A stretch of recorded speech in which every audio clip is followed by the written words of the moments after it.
Saludos, 5:04. Hoy cumpleaños Globovisión, hace 26 años. Yo entré un 1 de diciembre, había una celebración ahí en Casamar, y creo que era Casamar, no recuerdo bien, y se anunció mi entrada con Marianela Salazar. Saludos a Marianela. Después, yo tengo 18 de los 26. 17 en la antigua Globovisión y ahora en esta un año. Tuve 6 años en el desierto, le estaba comentando a Guillermo Luce lo difícil, pero la aprendizaje es enorme cuando un periodista se encuentra sin la posibilidad de comunicarse a través de los medios, de hacer su función. Yo me acuerdo que Ibellis eso sí le dolió, cuando no pudo ya además entrar a los medios, porque los medios al final de cuentas comenzaron a protegerse después de lo que pasó con Radio Caracas Televisión y el circuito Belfort. Bueno, que no eran impunes a sus actuaciones y que todo tenía una repercusión en la política. Claro. Porque en la política, tú sabes que Carlos Melo me decía que estando en la cárcel, en el DGCIN, allí en el helicoide, había unos muchachos presos por poner Twitter, que no sabía que eso tenía las implicaciones. Y haciéndote un comentario para comenzar, Guillermo Luce, que va candidato a la Asamblea Nacional por Aragua, Voluntad Popular. Yo conocí a Guillermo al lado de Guaidó. Vamos a comenzar por ahí, después te hago... ¿Qué produjo la ruptura con Guaidó? Sí, bueno, gracias por supuesto, a toda la gente que es asidua, visitante de Globovisión y bueno, por supuesto en su aniversario, a toda la directiva y a toda la planta y a todos los que han trabajado en Globovisión. Gracias a ti, Kiko, por la invitación. Sí, lamentablemente hubo esa ruptura, o más que una ruptura, hubo un desprendimiento por parte de ellos cuando nos abandonan, nos dejan en ese mismo desierto que tú dices, pero que bueno, uno se reinventa como ser humano, como político, como persona, y aquí estamos trabajando, luchando, creyendo en la Constitución, creyendo en las elecciones y creyendo en la participación, Kiko, que yo creo que es lo más importante, que lo que hablábamos hace rato, que tú decías que tú eres electorero. Totalmente. Yo creo que aquí lo importante es que la Constitución establece unos plazos muy claros y de una u otra manera nosotros como ciudadanos, fieles cumplidores de la Constitución, tenemos que acudir, ¿verdad? Y en este caso como políticos, como líderes sociales, comunitarios, acudir a esas elecciones y por supuesto a esta cita tan importante. Este desafío, yo creo que yo lo he calificado como un desafío histórico que tenemos todos los venezolanos y todos los políticos, que son estas elecciones parlamentarias del 2020. Fíjate que cuando yo fui candidato por Voluntad Popular, tú recuerdas que yo recorrí el país, yo llegaba a todos los estados y siempre me celebraban, Kiko, qué bueno que está con nosotros. Un momentico, pero yo soy electorero, siempre lo decía, porque toda la vida he creído, además dentro de un proceso en que las salidas son electorales, en que los verdaderos cambios se ejecutan a través del poder del voto, y eso lo está demostrando todos estos conflictos en Latinoamérica y la elección norteamericana, que ya vamos a hablar de esa. Fíjate que esto que vamos a hacer hoy, que comienzo contigo, que vamos a tener 4 candidatos, y mañana 4, y así hasta que la ley determina que no se puede más hablar de elecciones. Nosotros hacíamos eso en Buenas Noches, cada vez que venía un proceso electoral, metía todo el que se podía para darle una oportunidad a comunicar, a convencernos y a convencer de que había que ir a votar. Y yo creo que ahí está uno de los problemas fundamentales en la discusión que tiene el país. Porque viene una consulta, está bien, la gente que quiera ir a votar que vaya. Ahora, ellos dicen eso es obligante, pues eso es entre comillas, obligante en tu política, en tu discurso, pero en lo que es la institucionalidad no lo es, porque esa elección para que fuera real y apegada a la ley tenía que organizar el CNE, pero no es así. Ahora, lo cierto es que el país ha ido moviéndose después de 20 años de confrontación y de esta crisis profunda. Es cierto. Sí, y hemos saliendo de las vacas flacas, todavía en ellas, el país ha ido entrando en una dinámica que pareciera nos va a conducir a una solución política. Fíjate, debates, en todos lados hay debate. Sí. El gobierno y Conatel y el CNE y la institucionalidad ha abierto el juego porque está obligado a abrirlo. Porque si tú te quieres salir de la crisis económica, de las sanciones y de todas esas ataduras que está, tienes que dar señales de que entiendes que viene un cambio y además la pandemia, la crisis económica, como te digo, multiplicada por la pandemia, oye, si tú no piensas bien lo que tienes que hacer, pues te lleva a la corriente. Y entonces vas al final a ser sobrepasado, porque lo que está pasando en el mundo es eso. Fíjate, todas las elecciones, los gobiernos han perdido las elecciones. Sí. ¿Por qué? Bueno, métete ahí, vamos a comenzar a hablar por ahí. Sí, claro, yo creo que lo más importante es que nosotros cuando hacemos la política hay que hacerla con amor a la política. ¿Por qué te digo esto? Porque nosotros tenemos que hacer un mea culpa. Yo creo que nosotros en la oposición tenemos que entender que después de 22 años de ese desierto que hablábamos, que tú cruzaste y que hemos cruzado todos, de una u otra manera tenemos que hacer un mea culpa, evaluar, establecer las responsabilidades donde nos hemos equivocado. Y lamentablemente yo observo que en muchas de nuestras organizaciones políticas hemos hecho la política despreciando la política y lamentablemente eso no nos conduce a nada. Tenemos que nosotros cada día ser más fieles cumplidores de lo que establece nuestra Constitución. Como te decía, viene un proceso electoral muy importante, y es un error haber abandonado estos espacios tan importantes, pero que hubo, ¿verdad?, claridad. Hubo de una u otra manera un grupo de líderes, dirigentes que estamos dispuestos a asumir esta responsabilidad histórica de ir a unas elecciones parlamentarias y por supuesto representar a muchísima gente que hoy necesita, muchísima gente hoy que necesita y requiere que haya una nueva asamblea y que haya nuevos líderes asumiendo las tareas que vienen y por supuesto las tareas con las cuales vamos a construir un nuevo país y tratar de destrancar este juego tan difícil, tan complicado que ha sido para todos. Fíjate que el informe de Data Analysis, el Ombudsman, señala, a pesar de que es un informe que se ve que está hecho en redes, donde la mayoría es clase media y de la clase media del sector más radicalizado, tú ves rapidito, abuelo de pájaro, te das cuenta cuando le preguntan a la gente, ¿cómo se siente usted ahorita? Y la palabra esperanza, optimismo aparece por allá como de 50. Todo es tristeza, desolación, no saber qué va a pasar.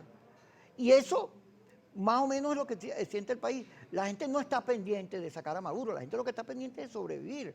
No está pendiente del tema político en lo que el liderazgo está metido, en ver si lo saca, si no lo saca, si se mueve o no se mueve, si cambia o no. La gente está tratando frente a la crisis de trabajar más, de conseguir comida, porque no le alcanza, porque vive una tragedia y en esa tragedia está sola, porque el liderazgo está ubicado en otro lugar. Tanto el gobierno que se defiende de los que lo quieren tumbar, como de la oposición radical que busca pues hacer política dentro de ese discurso. Ahora la gente no está en eso. Uno revisa rápidamente esa encuesta de Data Analysis y todo el liderazgo es rechazado. La gente está como esperando otra cosa, porque quiere que la acompañe. Y esto que está pasando en la campaña, que tú lo debes haber vivido, que es que ahora, bueno, como no son los sectores Chacao, Baruta, Latillo los que son los protagonistas porque están en la abstención, es la mayoría. Y la mayoría está viendo candidatos de todos lados dándole la mano, hablando con ellos. Sí. Y después de tanta desolación, eso sirve para algo, ¿no? Sí, por supuesto. Ha sido una experiencia muy grata acudir a todos los sectores, reencontrarnos con tantos sectores populares en los cuales hemos venido trabajando siempre y que la gente siente que fue de vuelta a la prehistoria, tener que esperar que llueva para recoger agua, tener que deambular por las ciudades o por los barrios buscando leña, horas sin luz, colas de gas para la gasolina. Entonces, eso ha sido sin duda alguna una reflexión muy profunda que cuando uno camina por los sectores populares, la gente siente una esperanza, siente la idea de que va a haber un cambio y por eso es que la gente lo recibe a uno con los brazos abiertos y siempre dispuesta a votar. La gente entiende que el voto es poder. Si algo está clara la gente, Kiko, en las comunidades, es que el voto es poder, que ese día tiene el poder en sus manos de decidir para dónde es que va la cosa. Yo creo que eso sin duda alguna es una enseñanza que te da el pueblo, es una enseñanza democrática de tantos años que está ahí a pesar de toda la violación de derechos humanos por parte del gobierno, pero la gente entiende que ese día tiene el poder, que tiene el poder en sus manos de decidir para dónde es que van las cosas. Y eso sin duda es una experiencia bellísima porque nos lleva claramente a que aquí todavía hay una reserva, que hay un pueblo que está decidido a cambiar, decidido a buscar nuevos destinos, pero que también necesita que sus líderes políticos vayan a las comunidades, se presenten, hablen y hagamos las propuestas realmente necesarias que la gente necesita. Tú sabes que estábamos hablando ahorita que Teodoro Pekov decía que la política tiene una lógica. Tú puedes tener un discurso, una narrativa, pero la gente puede que tenga otra, porque ella de todo lo que ocurre, ella extrae. Las mayorías se dan cuenta y leen la realidad tal cual. Claro. No necesita que se la invente, que se la dibuje, ellos perciben. Y creo que la gente en Venezuela no está viendo a Donald Trump, que el tribunal le va a dar la victoria, la Corte Suprema, y entonces va a venir, nos va a solar. La gente no está viendo eso, la gente vio que Trump perdió, y al caer Trump se cayó Guaidó, perdió fuerza, y que aquí viene y está viendo señales en los debates, en la participación electoral que ha ido creciendo, en los discursos de todos los candidatos, está viendo algo que entiende que es que el cuadro cambió, que el cuadro se está moviendo. Vamos a hablar de eso, porque Sí. ya me están haciendo señas aquí de que vayamos al corte y regresemos con Suki Cosi en Globovisión, que está de aniversario.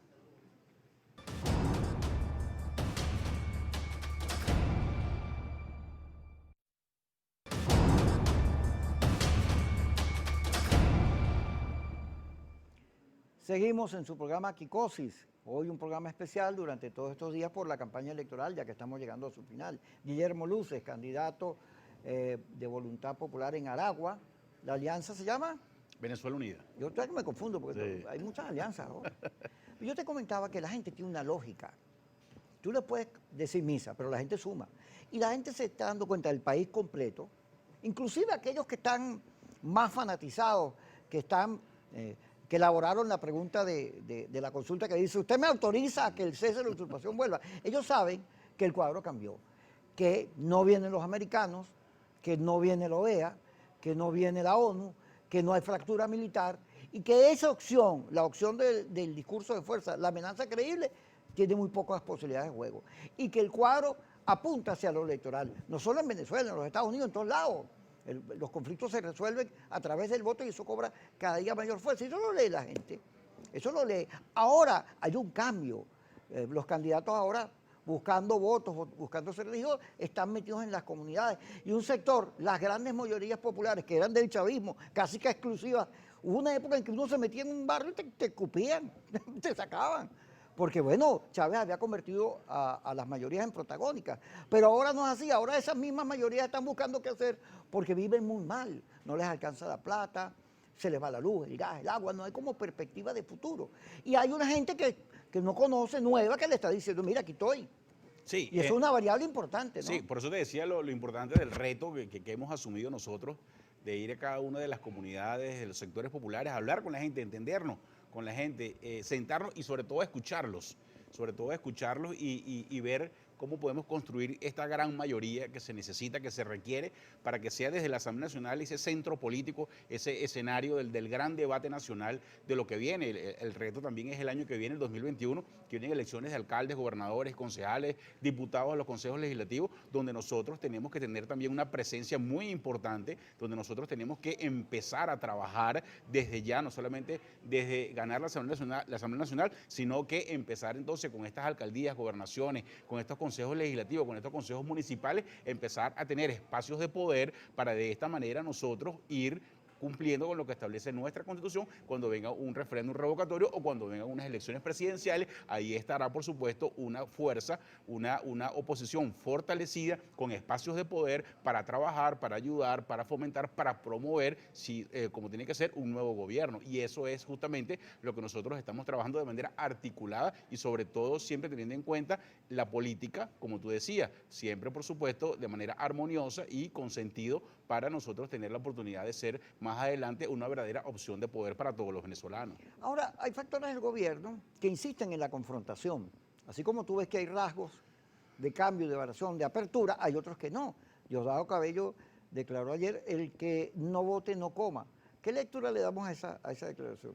Bueno, yo creo que Diosdado siempre ha sido como un líder tremendista, ¿no? Yo creo que a la final siempre quien conduce la política es Maduro, no Diosdado, y lo ha demostrado en el tiempo, además. Entonces yo creo que aquí nosotros no tenemos por qué prestarle atención a lo que diga Diosdado o lo que diga otro. Yo creo que aquí lo más importante es lo que nosotros hagamos, lo que nosotros desarrollemos, lo que nosotros estamos promoviendo en cada uno de nuestros partidos, en cada uno de nuestros programas, en cada una de nuestras propuestas, ideas para la Asamblea Nacional, y lo más importante, que cuando estemos en la Asamblea Nacional nosotros podamos hacer un trabajo verdaderamente eficaz y asumir ese liderazgo político que necesita la nación para que de esta manera entremos al 2021 preparados para las elecciones de gobernadores, alcaldes y concejales. También hay distintos voceros del gobierno han señalado que la nueva Asamblea Nacional van a juzgar, va a haber un proceso de investigación a la vieja Asamblea Nacional, a Guaidó y todos ellos, porque, bueno, tienen que ser responsables con lo ocurrido. ¿Tú votarías a favor de una investigación de ese tipo? Por supuesto, pero también a todos los chavistas.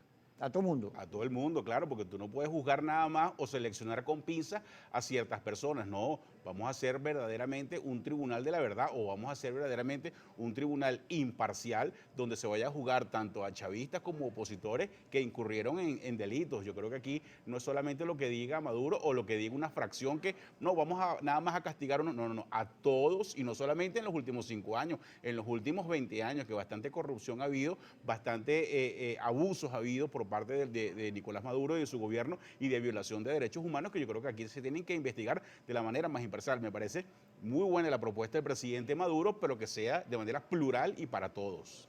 Ahora fíjate, desde Miami se viene diciendo que aquí no hay nadie bueno, aquí todos son malos. Todos son ladrones, estafadores, no hay ninguno que pase la prueba, pues. Y cuando tú te pones a ver la antipolítica, bueno, ¿cómo es no moja pero empapa? Entonces mucha gente empieza a pensar que los políticos todos son unos pillos. Y cada vez que un político se guarda la cartera. Ahora, no es verdad que todos los políticos son iguales y todos son perversos y todos son dañados. Aquí hay mucha gente que cree firmemente en lo que dice y en su prédica, y tanto en el gobierno como en la oposición, bueno, pelea a su manera. Pero la antipolítica está generando unos vacíos muy grandes que parecieran apuntar a un nuevo discurso, a la necesidad de un nuevo discurso, que también uno lo ve en todos lados, ¿no? La aparición de Trump, la disputa con Biden, la fortaleza con que se dio esa discusión, tú ves que el mundo anda buscando un nuevo discurso, porque esa derecha e izquierda ya como luce como agotado, ¿no? Sí. Esto es lo mismo de siempre. Sí, yo lo defino no como la antipolítica, sino que gente que hace política despreciando la política. Tú no puedes hacer algo despreciando. Tú tienes que entender que la política la política es muy clara, la política es lógica, como estábamos conversando, y yo creo que aquí lo más importante, ¿verdad?, es lo que viene. Y es lo que nosotros tenemos que hacer desde la Asamblea Nacional para que precisamente nosotros, una vez que ganemos la Asamblea Nacional, sea el centro del debate y empecemos a hacer política. ¿Cuál es la política? Hermano, las elecciones de gobernadores, alcaldes y concejales. Es lo que viene. Vamos a empezar nosotros a desmantelar el Estado, vamos a empezar nosotros a desmantelar los espacios de poder que tiene el gobierno de Maduro para entonces empezar a asumirlos nosotros de manera responsable y que de esta manera nosotros nos vayamos preparando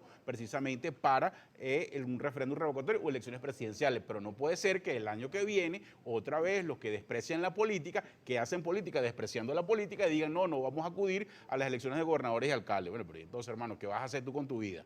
Entonces, Mira, salte de la política. Entonces, salte de la sí. política. Entonces, precisamente por eso te digo, nosotros consideramos que desde la Asamblea Nacional vamos directo, ¿verdad? Una vez que ganemos, nosotros a dar el debate para acudir a estas elecciones regionales. Pero tú dices, una vez que ganemos, las encuestadoras, Data Analysis ponen en 30 y pico la participación. Jesús Seguía, que por cierto conversé con él en estos días, hizo una grabación interesante sobre cómo él ve la relación con los Estados Unidos, de eso vamos a hablar, la coloca en 40 y pico, y hay unas encuestas que maneja el gobierno que están en 50 ya. ¿Cómo ves tú la participación electoral y cómo se va a distribuir eso?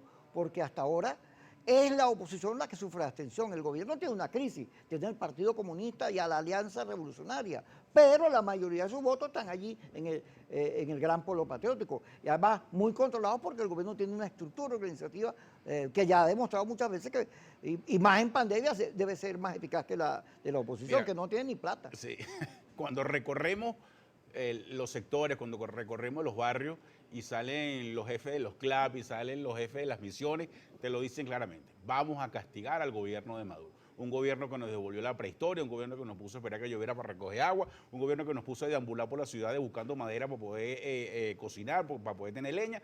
El gobierno, es claro que el pueblo va a salir a castigar. Y cuando el pueblo sale a castigar, el pueblo vota por la oposición. Y ahí hemos estado nosotros diciéndoles, somos una alternativa, somos los que estamos aquí para luchar por ustedes, somos los que estamos aquí presentando ofertas y estamos presentando propuestas muy claras para poder construir una nueva mayoría en Venezuela y reiniciar la política para que podamos realmente asumir estos espacios de poder, no solamente en la Asamblea Nacional y, por supuesto, en lo que viene, que son las elecciones regionales. Yo considero en el estado de Aragua, te puedo hablar de Aragua con mucha propiedad, la participación va a estar por encima del 50%, porque es muy claro cuando uno acude a los sectores, a las comunidades, a las organizaciones, la gente está dispuesta a salir a votar y a castigar. Fíjate, me dicen los candidatos, que todos los que pasan por aquí yo les pregunto, ¿cómo le va la campaña? Dame datos. Que en ese escenario de votación popular, en los sectores los temas de las redes no son los temas. Digamos, que si los partidos, quién es el dueño de Voluntad Popular o de Primero Justicia, la crisis de AD, que eso no está, no aparece, no lo registran. Que lo que hay es una enorme preocupación por la comida, por la inflación, por los dólares. Claro. Y además, la gente no tiene internet. En los sectores populares no hay internet. El internet en Venezuela es el 15%, 11% radicalizado, pero el resto no. Sí, el acceso es súper limitado, no es mentira. Pero obviamente los políticos no estamos en la agenda de la gente. O sea, los problemas entre los políticos no estamos en la agenda de la gente. Los problemas de la agenda de la gente son otros, como te decía, salir a buscar leña, tratar de cobrar la pensión para poder comprarse un kilo de harina pan. O sea, esos son los verdaderos problemas de la gente. Y es ahí donde nosotros tenemos que ofrecer las alternativas y es ahí donde nosotros tenemos que ofrecer las propuestas para que la gente de una manera entienda claramente hacia dónde vamos y cómo lo vamos a construir y cómo vamos a hacer nosotros esta nueva mayoría, pero precisamente escuchando a la gente, conversando con la gente e intercambiando ideas con la gente. Ese es el fundamento y es ahí donde nosotros en Voluntad Popular estamos centrados para el 2020 y el 2021.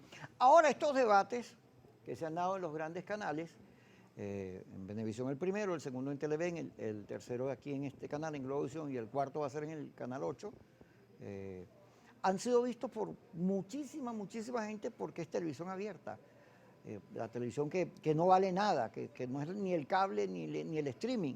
Y han sido bastante vistos. Yo he recibido comentarios de todo tipo. ¿Cómo los has visto tú? No, buenísimo. Me parece muy bueno que el gobierno entienda, que Maduro entienda que tiene que haber una apertura, no solamente en el tema de las comunicaciones, sino que también en el tema de la economía, tiene que haber también apertura. En los distintos temas tiene que haber el año que viene apertura para que de esta manera se pueda realmente dar la posibilidad de que podamos mejorar la calidad de vida de los venezolanos. Tengo que despedirte, pero ¿cómo ves tú la opción Biden?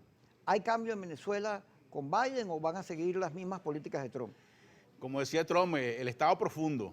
Ahí el Estado profundo es el que dirige y es el que manda los halcones, pero ciertamente, al haber un presidente demócrata, ciertamente va a haber un cambio, más allá de las estructuras que se van a mantener, pero sí tiene que haber un cambio en beneficio de todos los países de Latinoamérica. Gracias, Guillermo, por estar con nosotros. Gracias, hermano. Guillermo es el primer candidato hoy, vamos a tener 3 más. Estamos en maratón porque estamos en gestión democrática, llamándole a ustedes a que voten, a que decidan, bueno, cuáles son las opciones, usted lo decide usted, pero que voten. El poder del voto es hoy la salida más conveniente para el país, no solo porque nos evita caernos a trompadas unos con otros, sino que además es el futuro, es la posibilidad de abrirnos y recuperar todo lo que se ha perdido durante 20 años de confrontación. Vamos al corte y ya regresamos.